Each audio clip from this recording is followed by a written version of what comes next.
Voir Jeff Pambi, bonjour. Bonjour. Vous êtes administrateur principal des alertes RDC. Débutons notre entretien avec le non-respect de cessez-le-feu par les rebelles du 1-23, tel qu'annoncé par les porte-parole des FARDC. Comment vous voyez l'avenir de l'accord de Doha signé entre le gouvernement congolais et les rebelles du 1-23? Merci beaucoup. Regrettable que le cessez-le-feu ne soit pas respecté dans la mesure où ce sont nos populations qui en sont impactées très négativement. Mais par contre, ce n'est pas étonnant pour nous que cela ne soit pas respecté parce que ce cessez-le-feu n'a pas de soubassement, ne repose pas sur des éléments capables de pouvoir contraindre les uns les autres à ne pas respecter les résolutions. Et ici, ce que je veux dire est que à Doha ou ailleurs, ce sont des commerçants, des hommes d'affaires qui vont en discussion et chacun tire le drap de son côté parce qu'il veut gagner le plus possible. Et tandis que la démarche en interne qu'avaient amorcé nos pères de confession religieuse SCC et Senko aurait permis d'asseoir cette discussion sur un fondement d'amour de la patrie et de la responsabilité d'État sur nos actes, sur tout ce que nous aurons à dire ou à faire dans l'avenir. Raison pour laquelle je pense que c'est bon qu'il y ait eu ce rapprochement entre le pouvoir de Kinshasa et celui, entre guillemets, de Goma. Mais je crois qu'il est important de reconsidérer ces discussions si l'on veut avoir des solutions qui soient solides. Et quand je dis reconsidérer, c'est-à-dire, puisque le chef de l'État en a déjà donné le go, il faudrait peut-être appuyer encore davantage sur l'accélérateur du côté des discussions en interne selon le plan ou la feuille de route proposée par la Senko-SCC du nom du pacte social qui, nous le savons tous, a reçu l'aval du chef de l'État qui en a donné des orientations supplémentaires en adjoignant à l'équipe de travail du pacte et une équipe de la présidence de la République. Et nous sommes confiants que si l'on donne beaucoup d'importance de ces côtés-là, nous arriverons très rapidement à une solution qui tienne. Alors, avant de parler des négociations internes, parlons un peu des échecs annoncés des assises de Doha, IAP. Les rebelles du 1-23 exigeaient d'abord la libération des 700 prisonniers et également l'application du fédéralisme pour quelques mois qu'ils exigeaient comme ça. Et vous croyez que ces rebelles ont repris des assauts à cause de non-respect aussi du côté gouvernement? Non, ce sont juste des enchères. Vous savez, je venais de le dire, ce sont des commerçants tous. C'est-à-dire que quand ils vont là-bas, ce sont des personnes qui vont pour défendre une certaine cause qui n'a rien à voir en tant que telle réellement sur à voir avec le besoin ou la souffrance de nos populations. Chacun veut avoir quelque chose. Il y en a par défi, il y en a par cupidité, et il y en a pour défense des intérêts qui ne nous concernent pas vraiment en tant que tel. Et c'est pour ça que je viens d'évoquer ce que j'ai dit là, que discuter à l'étranger, il y a beaucoup d'intérêts qui entrent en jeu. Mais si on discute en interne, sous la coupe des personnes respectables quand même, qu'on se le dise, nos pères de la Senko et de l'SCC, nos pères des confessions religieuses qui seront les deux confessions religieuses, certainement selon les tractations en cours, qu'ils seront rejoints par une certaine représentation des autres confessions religieuses pour satisfaire certaines opinions. Mais sinon, dans le fond, et là-bas, c'est autre chose qu'ils font.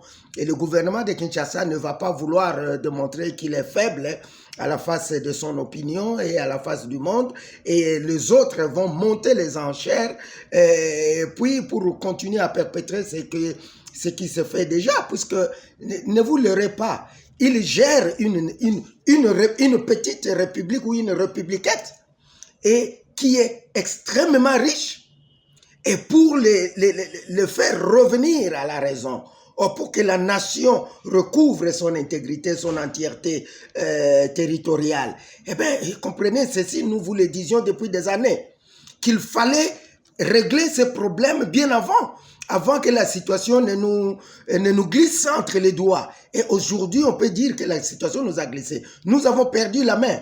Et pour reprendre, comprenez que on va y laisser des poils, des plumes.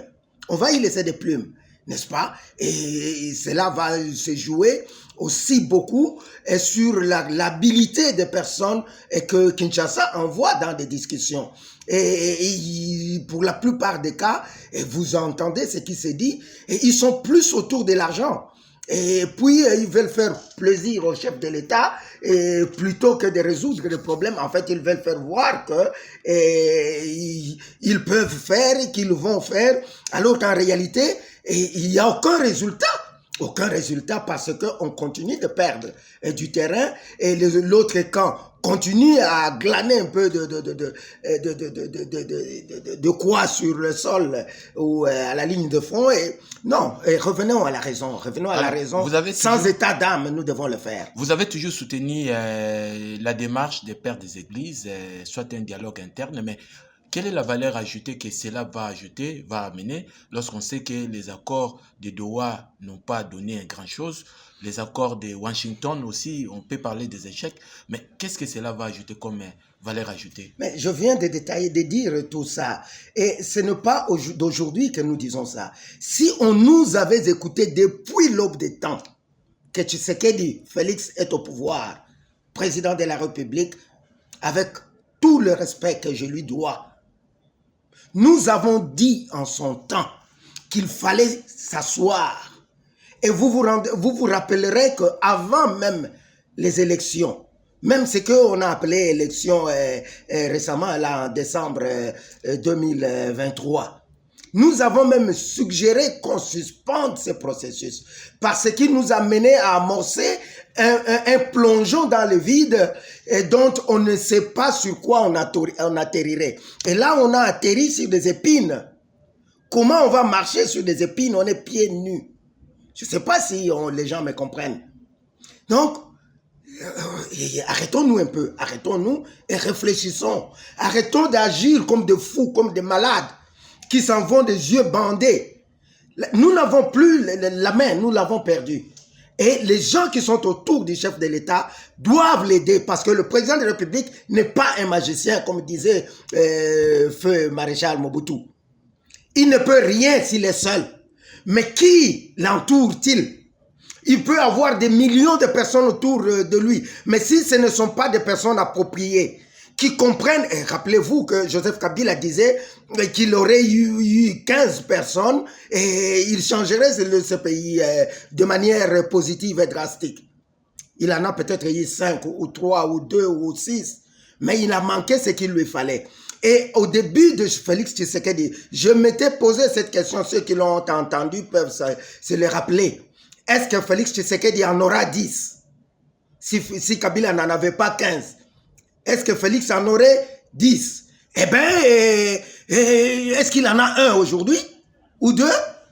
Voilà le problème. Il peut avoir autant de personnes, mais il faut qu'il y ait des personnes réellement qui l'écoutent. C'est-à-dire quand le président a parlé, la personne écoute le président, ce qu'il dit, et traduit la volonté, la pensée du président en acte. Ce qui va résulter au bien-être de la population et à la sécurisation du pays. Mais lorsque le président parle, comme ça l'a toujours été, vous transformez ses paroles, vous transformez sa pensée en votre pensée à vous, vous faites ce que vous pensez être bon, alors que le président attend autre chose eh bien, vous gâchez tout. Et donc, le président n'a personne autour de lui. Excusez-moi, avec tout le respect que je dois à tout le monde, il faut y travailler de ce côté-là. Les mêmes qui sont là, ils resteront, c'est sûr. Mais il faudrait qu'ils se ravisent, qu'ils se mettent un peu dans une posture différente de celle dans laquelle ils sont aujourd'hui. Jeff Pambi, dialogue interne c'est bien parce que vous croyez que ça va apporter quelque chose, mais il se pose toujours un problème des cadres et des gens qui vont, des animateurs qui vont participer dans ces dialogues. Pour ne pas revenir dans la question que je vous ai toujours posée, croyez-vous que les rebelles accepteront de venir se rassembler ici à Kinshasa? Ça, c'est un détail. Ce n'est qu'un détail qui se réglera en son temps. Le problème ici, c'est d'abord que le chef de l'État donne le go. Il a donné le go d'une certaine étape qui se résume en la deuxième phase du plan de, pardon, pas du plan de contingence, de la feuille de route du pacte social. N'est-ce pas? Et là, j'estime que très rapidement, le chef de l'État certainement va rencontrer les autorités de la CENCO et de l'ECC ainsi que du pacte social pour faire pour recevoir un rapport, pour voir comment est-ce qu'on va évoluer. Et à partir de là, un travail important scientifique est déjà fait. C'est-à-dire qu'il y a des dispositions qui sont mises en place dans cette feuille de route pour que l'on ait des personnes qui conviennent. Voilà. Il y en aura qui viendront pour leurs intérêts personnels. Mais le mécanisme que je crois que le pacte a mis en place va permettre à ce que un travail soit fait pour un résultat qui soit durable dans le temps. Et comme le disait autrefois, même si mal compris le monseigneur Nchole, on ne fait pas un travail pour aujourd'hui. Ce travail est fait pour, disons, dans la durée.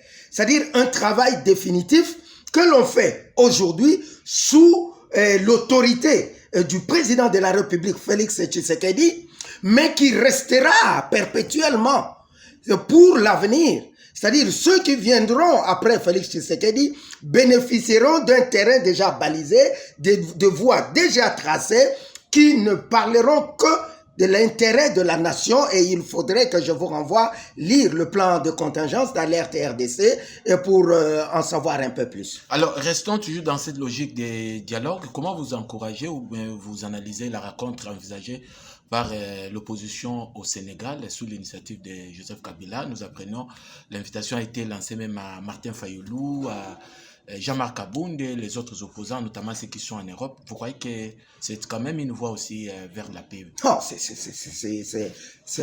c'est une activité normale, légitime, régalienne même, que je dirais, d'une opposition, ou en fait, d'une composante ou tendance politique. C'est tout à fait normal. Vous avez vu combien de fois ici le président de la République a réuni autour de lui le camp dont il est l'autorité de référence, qu'on appelle l'Union sacrée. C'est tout à fait normal. Pourquoi il réunit excusez-moi, c'est brutal, ces poulains ou ces lieutenants? C'est pour affûter des stratégies pour maintenir le pouvoir, conserver le pouvoir, mais en travaillant dans le sens de résoudre les problèmes auxquels le pays ou le peuple congolais fait face. C'est tout à fait normal, naturel, et que l'opposition se décide de se retrouver. Bon, ils ont choisi peut-être, je n'ai aucun élément particulier là-dessus, mais qu'ils aient choisi un lieu de rencontre. Je dis que je n'ai pas d'éléments à mon niveau qui me disent que c'est là et qu'il y aura réellement cette rencontre et que c'est là-bas. Je n'ai pas parlé à quelqu'un du camp de l'opposition et qui m'ait donné de précision là-dessus. Donc, je l'ai dit au conditionnel. Et qu'ils aient choisi d'aller se rencontrer ou qu'ils ont choisi, c'est tout à fait normal, un exercice normal, parce que la plupart, autrefois, l'Union sacrée, ou du moins le camp de l'opposition, de l'UDPS en tête et les autres, pendant que le dialogue se tenait à la cité de l'OIA, eux se sont rencontrés à Limete. Et lorsque nous avons exercé une pression, pas la moindre sur la CENCO, Et ben, il faut dire que les représentants de confessions religieuses, notamment le monseigneur Ben Chole à l'époque, sont sortis pour répondre à l'invitation de l'opposition, parce qu'ils voulaient qu'il y ait équilibre dans les discussions, que toutes les parties soient ensemble pour une solution durable, et cela a abouti aux discussions de la Saint-Sylvestre, n'est-ce pas? Et qu'aujourd'hui, puisque la plupart des grandes figures de l'opposition sont à l'extérieur du pays, c'est normal qu'ils choisissent un pays quelconque pour se réunir, et nous pensons que cela portera sur les voies et moyens de renforcer la cohésion nationale, et sur les échéances qui viennent, ils vont lever des options qui soient conséquentes par rapport aux besoins de la nation, et comment est-ce qu'ils vont se comporter lorsqu'il y aura ce dialogue national, où qu'ils se tiennent, et certainement ça pourrait se tenir à l'extérieur pour raison de sécurité, et je n'y verrai pas d'inconvénient, mais que eux prennent position en tant qu'opposition, et c'est tout à fait normal et banal même d'ailleurs, parce que ça ne devrait même pas... Croyez-vous que cela va tenir lorsqu'on sait dans un passé bien récent, sûr que ça va tenir. Dans un passé récent, vous croyez que passé récent de l'histoire de notre pays, vous croyez que Kabila, Martin Fayulu pourront se mettre ensemble? Bien sûr qu'ils se mettront d'accord. Moi, j'ai jamais vu où Martin Fayulu disent depuis qu'ils se sont mis à travailler ensemble en tant qu'opposition, je n'ai pas vraiment senti d'hostilité entre ces deux leaders ou entre ces 3 ou 4 ténors de l'opposition. Moi, il peut y avoir quelques colibés à gauche, à droite, et surtout ces gens qu'on appelle souvent des communicateurs consorts, d'une certaine manière, ils exacerbent même des situations qui n'en sont même pas une, qui ne devraient même pas être, mais ce qui compte, c'est que il s'agit ici de la vie de la nation. Et donc, ça sera une obligation patriotique, et que l'opposition se mette d'accord, qu'elle se mette ensemble, et si le camp du pouvoir est réussi politiquement à en attirer certains, c'est de bonne guerre. Et on y verrait, ce ne serait que normal, naturel, même si on appelle ça débauchage ou quoi, mais ça, c'est ce qui se fait parfois. Mais que les uns les autres arrivent à discuter, moi je ne vois rien de ça. Ils pouvaient se réunir ici au Bas-Congo, à Kikwit ou à Mbandaka ou ailleurs, si les conditions sécuritaires étaient réunies, et je ne vois pas pourquoi ça devrait faire un problème. Alors, Jeff Pambi, pour boucler cet entretien avec vous, pour ne pas parler des attentes, mais quelle a été votre lecture par rapport au gouvernement Soumi Nwadé? Est-ce que cela atteint quand même a atteint donc l'aspiration ou l'attente même de votre alerte qui est là pour alerter la population en cas d'un problème? Bon, avant de chercher à savoir ce qu'est alerte pourrait dire, vous devriez descendre dans la rue, poser la question. Vous ne poseriez même pas la question. Montez dans un bus ou marchez à pied, là où il y a une foule, et écoutez, ouvrez l'oreille, et vous écouterez ce que la population dit. Moi, je ne dirais pas quelque chose de différent que celles que disent nos populations. Et aujourd'hui, regardez l'atmosphère, c'est-à-dire d'une morosité inouïe. On ne sait pas on est où, qu'est-ce qui se passe, Mboulelingue bêta ou quoi, et c'est la pluie qui va tomber, on est en saison sèche, on ne sait pas dans l'espace sociopolitique du pays. Donc, il y a problème. Il y a problème, je comprends, le chef de l'État avait un devoir moral, personnel et responsabilité de mettre en place un gouvernement qu'il a commencé, dont il avait annoncé déjà la mise sur pied il y a plus d'une année. Et ça commençait à durer trop longtemps, et il fallait faire quand même quelque chose. Et il se trouve que les discussions entre le chef de l'État et son frère Martin Fayulu ont tourné telles qu'elles ont tourné, tant mieux, il n'y a que eux deux qui connaissent le fond de cette discussion. Et Martin Fayulu a jugé nécessaire qu'il y ait d'abord un dialogue nationale avant de créer un gouvernement d'union nationale. Ça, c'est tout à fait logique pour toute personne bien pensante, et que le chef de l'État ait décidé de réaménager son équipe gouvernementale, parce qu'on ne parlera pas d'un gouvernement d'union nationale, on ne parlera pas d'un gouvernement d'ouverture, en tout cas pas de large ouverture. Est-ce que l'absence de Martin Fayoulou dans ce gouvernement diminue la teneur du moins du gouvernement? Non, ça ne change rien. Ça ne change rien. Martin Fayoulou aurait été dans ce gouvernement, ça ne changerait rien, le climat serait le même. C'est-à-dire qu'ici, il faut voir la chose de fond. C'est quoi le problème? Lorsqu'un chef de l'État décide de remanier un gouvernement ou de changer son gouvernement, ça dit qu'il y a un problème. Alors ici, il faut identifier le problème. Et quand vous avez fini d'identifier le problème, vous proposez des solutions, des pistes de solutions au moins. Est-ce que vous pensez que la seule entrée au gouvernement, Martin Fayoulou n'est pas un enfant, il n'est pas né de la dernière pluie. Il sait que sans que l'on ait discuté des choses de fond qui nous ont conduits là où nous sommes, vous pouvez mettre autant de gouvernements, autant qu'ils soient au nombre de 15 ou de 100, vous leur donnez autant d'argent qu'ils vont dilapider et il n'y aura pas, je ne voudrais pas être fataliste, mais il n'y aura pas de solution qui tienne. Ici, pour qu'il y ait une solution qui tienne, tout le monde doit se mettre d'accord, on met en place une nouvelle pensée commune de la chose Congo. Et comment est-ce qu'elle doit marcher? Et sur base de cela, on crée des garde-fous. Celui qui bronche, il tombe lui-même dans son propre coup. Et la nation va avancer autrement, au moins on va redevenir un État et une nation. Alors, merci beaucoup Jeff Pambi d'avoir répondu à nos questions, mais en 30 secondes, l'ancien ministre de la Justice, Constant Moutamba, s'il faut suivre ces procès de près, le ministère public a requis 10 ans de travaux forcés à l'ancien ministre. Et vous voyez que le procès a quand même bien abouti. A bien abouti pour qui? Le problème, c'est ça. On l'a accusé de quoi?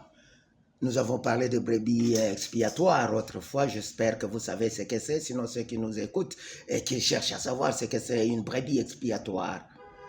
Parce que Moutamba avait été accusé de quelque chose. Est-ce que c'est un procès comme ils ont l'habitude de manière hypocrite de dire un procès pédagogique pour donner des leçons à qui? Est-ce que ça a cessé? Est-ce que ça cessera sur base de ce procès? Et lui-même, de manière toujours hypocrite, a lancé cette histoire de comment ils ont appelé ça, table ronde de quoi? De la justice. Comment vous avez appelé ça encore? Bon, tant mieux. Où il y avait plus de 3000 participants. Qu'est-ce que vous pouvez, qu'est-ce que ça peut sortir des discussions avec 3000 participants qui vont se mettre chacun à chanter ce qu'il voudra, et puis à la fin, les conclusions, vous en faites quoi? Est-ce que ça apporte quoi à la justice? Non, on est dans du théâtre à tous les niveaux, dans tous les secteurs de la vie de la nation, d'où je reviens encore. Le plan de contingence d'alerte RDC dit qu'il nous faut une rupture avec le passé et un nouveau départ qui sera très contraignant pour tout le monde. Tout le monde devra s'y conformer. Ne pas se conformer ne sera jamais sans sanction, jamais plus. Mais pour ce faire, il faut une forte volonté politique. Il faut des personnes qui réellement comprennent ce que c'est. Mais aujourd'hui, quand vous regardez dans l'arène politique socio-politique de notre pays, parce que aller dans la société civile comme dans la société politique de notre pays, demandez-moi de dénicher 5 personnes, à peine si je pouvais vous en trouver 2. Alors, on est où là? Il faut y travailler. Merci d'avoir répondu à nos questions, Jeff Pambi. Vous êtes administrateur principal des Alertes RDC. Merci.